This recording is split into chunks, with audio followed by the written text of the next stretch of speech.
We have said from the beginning that the Kingdom of Denmark remains, also after this discussion, and we have not abandoned our views at any time. At the same time, we have also said that we are of course willing to work with the Americans when it comes to our common security. Incidentally, Denmark has been in Greenland ever since the end of the Second World War, so nothing has changed in the Danish position. Nothing has changed in Greenland's position, and I also think it is important to say in all this that what remains after the discussion of the last few days is that we are not alone in this situation. We have a great many good allies, and it is important that Europe now really secures our own future. But nothing has changed in the Danish and Greenlandic positions. The best for Greenland and Denmark is actually also what is best for the rest of Europe. For the United States, it is that we work together as allies, that we look after our common security interests together, and we have a NATO framework to do that. We have made that clear very clearly from the outset that we are willing to do more. So we are in a situation where what is best for us is actually also the best for our allies, and it is a completely ordinary political and military cooperation within the NATO framework. There is no doubt that we in NATO need to rearm. We are in the process of doing this nationally, and we are doing it on the eastern flank, and we must also do it on the northern flank, but it has to be within the rules of democracy. Nothing has changed here over the past few days either. The Danish and Greenlandic positions are the same, and there has been no negotiation with NATO yesterday about our sovereignty. Of course there hasn't. That is a matter for us alone, and we do not intend to abandon the very basic principles of democracy and politics. Now we are continuing to engage in dialogue with the Americans about security. We also have a common interest in ensuring that there is no Chinese or Russian investment, neither in my eyes in the United States nor in Europe. So, in fact, there are many common points and a common interest in ensuring our security, and that is what we achieved today. Now I have to continue my work. Thank you. There's one thing I heard you say yesterday and today. You were not absolutely sure that the Europeans would come to the rescue of the US if you will be attacked. Let me tell you, they will. And they did in Afghanistan, as you know, for every American who paid the ultimate, for every 2 Americans who paid the ultimate price, there was 1 soldier from another NATO country who did not come back to his family. From the Netherlands, from Denmark, particularly from other countries. So you can be assured, absolutely, if ever the US will be under attack, your allies will be with you. Absolutely, there's an absolute guarantee. I really want to tell you that because it is important. It pains me if you think it is not. And under your leadership, this alliance is stronger than ever.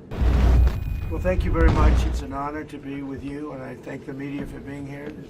We've taken long trips, and this was a long one, but it's been working very well. We're having tremendous meetings with heads of state, with people of very big consequence having to do with war and peace, which is why we're here. And I just want to thank the Secretary General for being with us. We have a few things to discuss. It was a meeting I actually look very forward to. He's doing a fantastic job. We've been friends. We lifted GDP from 2% to 5% together. That was done jointly, and it worked out really very well, and we appreciate it, Mark. So we'll be talking about various things. We'll be talking about Greenland. I imagine it may come up in our discussion. And but I think the trip has been amazing so far. It's been amazing. As you know, we're staying, and tomorrow we're doing something else having to do with the Board of Peace. We're getting tremendous acceptance of that. It's going to be great. So we'll see how that all works out, but we're doing that tomorrow. So thank you very much, media. Thank you very much. And Mark, would you like to say just briefly, what I just wanted to say again, as I did this morning when I was in a panel, I want to thank you again for what you did since coming in January, Trump 47. Basically getting the Europeans and Canada to really step up, and that led to the enormous success we had in The Hague with the 5%, which is crucial to defend ourselves and to also equalize with what the US is paying. This was a problem already there since Eisenhower. I always tell the Europeans, you are completely committed to NATO, but there is also that one irritant, and it is this factor, that the Europeans were not paying the same as the US was paying. And we solved it, and this is crucial also because we need the money to protect ourselves. There's one thing I heard you say yesterday and today. You were not absolutely sure that the Europeans would come to the rescue of the US if you will be attacked. Let me tell you, they will. And they did in Afghanistan, as you know, for every American who paid the ultimate, for every 2 Americans who paid the ultimate price, there was 1 soldier from another NATO country who did not come back to his family. From the Netherlands, from Denmark, particularly from other countries. So you can be assured, absolutely, if ever the US will be under attack, your allies will be with you. Absolutely, there's an absolute guarantee. I really want to tell you this because it is important. It pains me if you think it is not. And under your leadership, this alliance is stronger than ever. Well, thank you very much. It's a great compliment. Any questions? Mr. President, the Danish foreign minister rejected your call to negotiate on Greenland. What will I didn't call him. No, sorry. The Danish foreign minister rejected what you said in your speech that you were hoping to negotiate to acquire Greenland, essentially saying that this is not something that they are willing to discuss. So what will those negotiations Well, they look didn't like? tell me that, so when they tell me, because I don't like getting it secondhand. If he wants to tell me, he'll tell me that to my face. And when will you be discussing this? I have no idea. When you said you I'll were, be discussing it with this man right here. Mr. President, He's frankly more important. Mr. President, when you said you would remember if Denmark did not agree to a deal on Greenland, what did you mean? What are the consequences? You'll have to figure that out for yourself. You're a smart guy. Mr. President, do you see a price for Greenland that's reasonable? I could see that, yeah. I could see How would you calculate I could that? see that, but there's a bigger price, and that's the price of safety and security and national security and international security, having to do with many of your countries. Mm-hmm. That's really the price, and that's the big price. And as you know, we're doing the Golden Dome. It's going to be very expensive, and it's better if we have Greenland than it is without. It's going to be safer. It's going to be stronger. It's going to be better for Europe, and it's going to be better for us. And so we'll see what happens. Any other questions? Is it reassuring to hear the NATO Secretary General say NATO will defend the United States if it comes under attack? Well, I hope that that's true. I mean, he's a good man. He's never lied to me before. You know, we've had a good relationship, and he made that statement. That's nice. I mean, I just, you know, when I see what's happening with Greenland, I wonder, because I want Greenland for security. I don't want it for anything else. We have so much rare earth. We don't know what to do with it. We don't need it for anything else. And in terms of Greenland, you know, you have to go 25 feet down through ice to get it. It's not something that a lot of people are going to do or want to do. No, this is security we're talking about. And I can say one thing about Mark. He wants security, and he wants security for all of us. Would you like me to say a few words of Greenland? I was going to leave it out of the speech, but I think I would have been reviewed very negatively. I have tremendous respect for both the people of Greenland and the people of Denmark, tremendous respect. But every NATO ally has an obligation to be able to defend their own territory. And the fact is, no nation or group of nations is in any position to be able to secure Greenland other than the United States. We're a great power, much greater than people even understand. I think they found that out 2 weeks ago in Venezuela. We saw this in World War II, when Denmark fell to Germany after just 6 hours of fighting and was totally unable to defend either itself or Greenland. So the United States was then compelled, we did it, we felt an obligation to do it, to send our own forces to hold the Greenland territory, and hold it we did at great cost and expense. They didn't have a chance of getting on it, and they tried. Denmark knows that. We literally set up bases on Greenland for Denmark. We fought for Denmark. We weren't fighting for anyone else. We were fighting to save it for Denmark. Big, beautiful piece of ice. It's hard to call it land. It's a big piece of ice. But we saved Greenland and successfully prevented our enemies from gaining a foothold in our hemisphere. So we did it for ourselves also. And then after the war, which we won it big. Without us, right now you'd all be speaking German and a little Japanese, perhaps. After the war, we gave Greenland back to Denmark. How stupid were we to do that? But we did it. But we gave it back. But how ungrateful are they now? So now our country and the world face much greater risks than it did ever before because of missiles, because of nuclear, because of weapons of warfare that I can't even talk about. 2 weeks ago, they saw weapons that nobody ever heard of. They weren't able to fire one shot at us. They said, what happened? Everything was discombobulated. They said, we've got them in our sights. Press the trigger, and nothing happened. No anti-aircraft missiles went up. There was one that went up about 30 feet and crashed down right next to the people that sent it. They said, what the hell is going on? Those defensive systems were made by Russia and by China. So they're going to go back to the drawing boards, I guess. Greenland is a vast, almost entirely uninhabited and undeveloped territory. It's sitting undefended in a key strategic location between the United States, Russia, and China. That's exactly where it is, right smack in the middle. Wasn't important nearly when we gave it back. You know, when we gave it back, it wasn't the same as it is now. It's not important for any other reason, you know, everyone talks about the minerals. There's so many places. There's no rare earth, no such thing as rare earth. There's rare processing, but there's so much rare earth.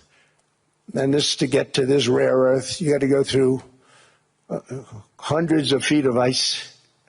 That's not the reason we need it. We need it for strategic national security and international security. This enormous unsecured island is actually part of North America, on the northern frontier of the Western Hemisphere. That's our territory. It is therefore a core national security interest of the United States of America. And in fact, it's been our policy for hundreds of years to prevent outside threats from entering our hemisphere, and we've done it very successfully. We've never been stronger than we are now.